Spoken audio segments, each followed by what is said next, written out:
Hallo. Hallo.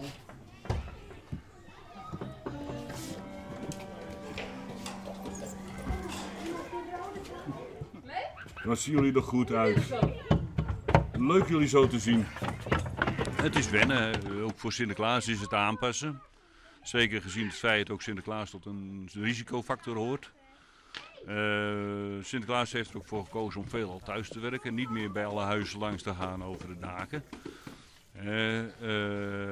Ja, voor de scholen maak ik toch graag nog even een uitzondering.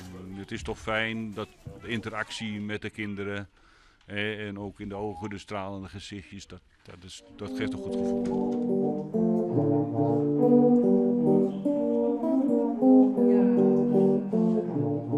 Meestal gaan wij Sinterklaas in de binnenkomst boeten met 10 tot 12 pieten op een brandweerauto of met hinder en wijn. Nou, terug nou net klopt een boete bij elkaar te houden van ouders die bij elkaar staan, maar wietse broekjes en zusjes. Zien wij de binnenkomst dus nou binnen. De bijeenkamer zelf binnen en Sinterklaas heeft hier een nachtje uit van Huiswest in een logeerkamer.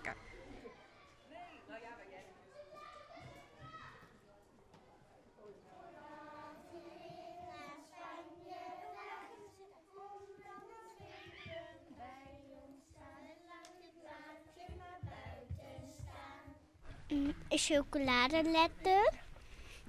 En dat is weer deze. Ik wou op pakjesavond wel een boot van Lego. En een kraan daarbij. Een pop waar je make-up op kan doen en ook nog er weer ervan af. En ook nog eigenlijk met... kan je ook nog iets in zijn haar maken.